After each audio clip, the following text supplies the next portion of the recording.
Hello there, fellow time travelers. My name is Miss Sandy Buttons. I'm from the year 1934, and I am stuck here at the Bellaire Public Library in the year of 2023. I was mining down in the tunnels when all of a sudden this hole opened up in the earth, and I took a step inside, and I ended up here at the library. So, are you a time traveler? Can you help me? Well, if we finish this book that I found, the time portal will reopen and I can return to the year 1934. I found this book and it reminds me a lot of the mines that I work in. It is called In Coal Country, written by Judith Hendershot. Let's read it.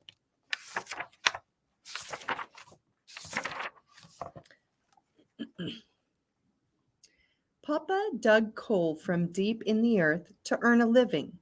He dressed for work when everyone else went to bed. He wore faded denims and steel-toed shoes, and he walked a mile to his job at the mine every night. He carried a silver lunch bucket and had a light on his miner's hat. It was important work. He was proud to do it.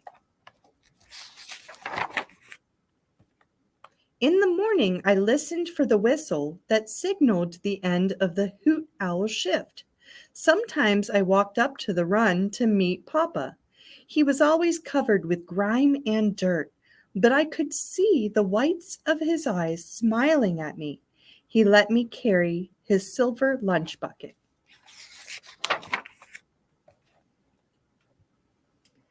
When we got home, Mama took the number 3 tub from where it hung on the back of the porch and filled it with water, heated on the huge iron stove.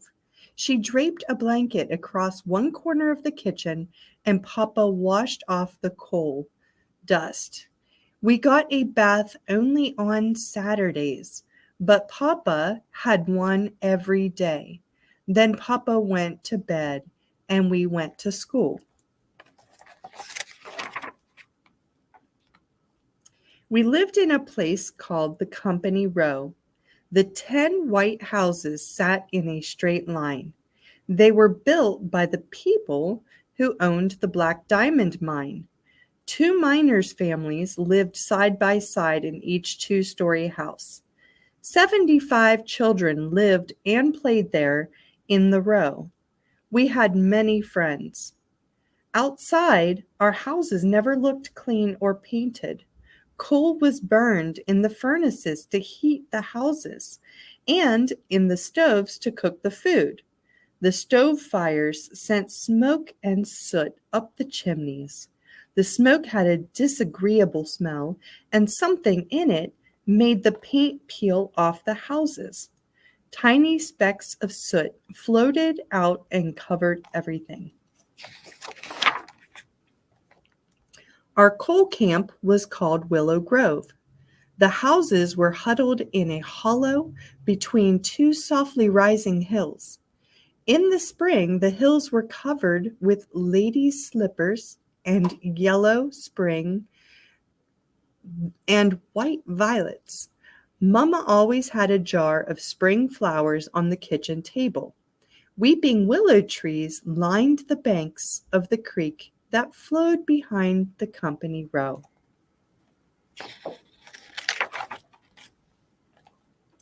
The water in the creek was often black.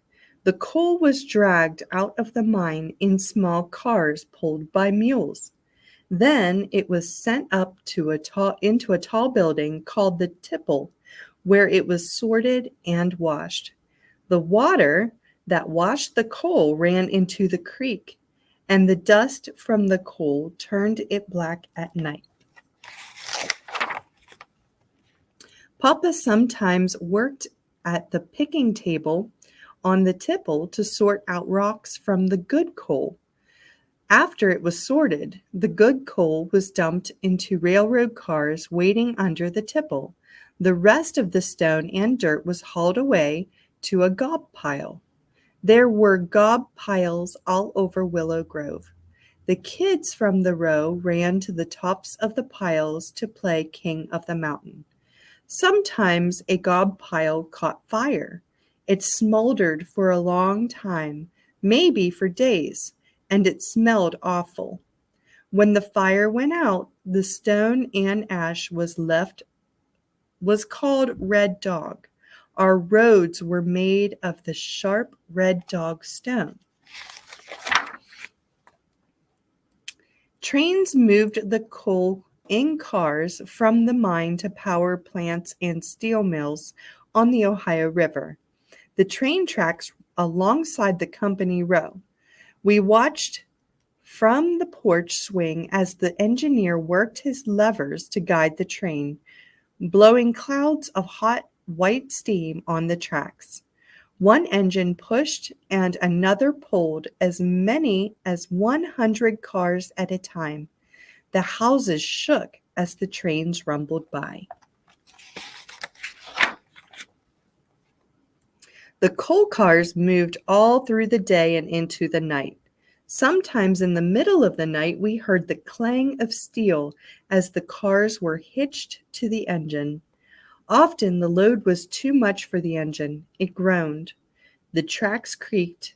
The wheels screeched as the brakemen spread sand on the rails to get the cars moving. Then the train began to move very slowly, and we could hear the wheels straining a slow chugga, chugga, chugga, chugga. Later, in the distance, the engine's whistle moaned a familiar cry, hoo, hoo. In the morning, we took buckets and gathered the lumps of coal that had rolled off the cars in the struggle the night before. The vibration of the trains often made the rails on the tracks come apart. When that happened, the paddy man came to repair the tracks. He rode a flat car, which he pedaled by himself. While he worked to replace the spikes in the rails, the paddy man sang, "Paddy on the railroad, Paddy on the sea. Paddy ripped his pants and he blamed it on me." Mama worked hard like Papa. She planted our garden and she canned vegetables for the winter. She stored her quart jars of beans and tomatoes and peas in the earthen room in the cellar.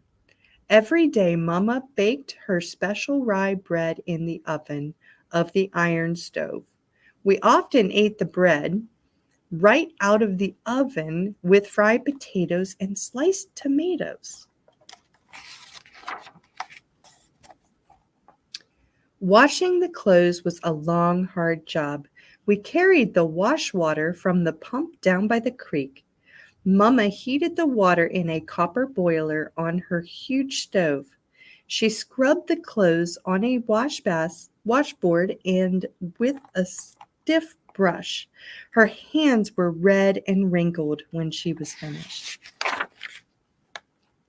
In the summer, when it was hot, the Company Row kids often climbed the hills above the grove. We cooled ourselves by standing under Bernice Falls. The water flowed from a natural spring on the ridge above. It was cool and clean, and it tasted so sweet. We walked the Red Dog Road to the company store. Anything the miners' families needed, from matches to pongy dresses, could be found there. Every payday, Papa treated us to an Eskimo pie. The Company Row kids played hopscotch in the dirt. Our favorite game was Mumble-T-Peg. In the evenings, we built bonfires along the creek and roasted potatoes on willow sticks. In the autumn, the hills were ablaze with color. We gathered hickory nuts and butternuts and dragged them home in burlap sacks. Papa shelled them and spread them on the porch roof to dry. Mama used the nut meats in cookies at holiday time. In the winter, we climbed from the hollow to Baker's Ridge. Our sleds were made from leftover tin used for roofs, and we rode them down through the woods by moonlight. When the Black Creek was frozen, we shared a few skates and everyone took a turn. When we got home, we hung our wet clothes over the stove to dry and warmed ourselves in Mama's kitchen. Christmas in the Row was the best time of the year. Papa cut a fresh tree up on the ridge and we pulled it home on a tin sled. Mama placed a candle on the end of each branch. The tree was lighted once on Christmas Eve. Papa spent the whole day basting the roast goose for Mama. Our stockings bulged with tangerines and nuts and hard cinnamon candies. The house smelled of Christmas tree and roast goose and all the good things that Mama had made. No whistle called Papa to the mine. Everything felt so special, and it was. Judith Hendershot comes from a family of coal miners. She was born and raised in Neff, Ohio, less than a mile from Willow Grove, where her father and both grandfathers worked in the mine. She is drawn from her parents' memories of growing up in Willow Grove, as well as her own to write this book in coal country.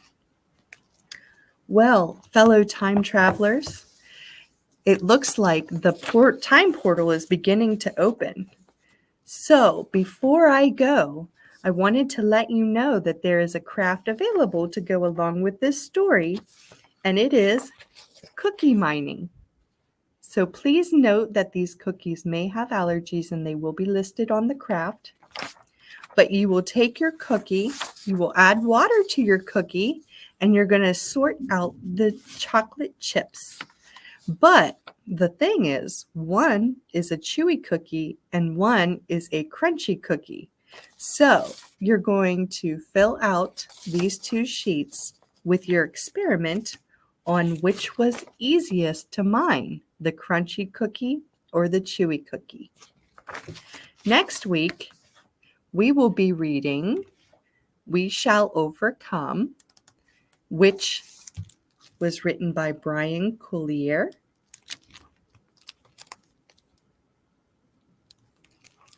So on that note, thank you for joining me today, and thank you for helping me get back to the year 1934.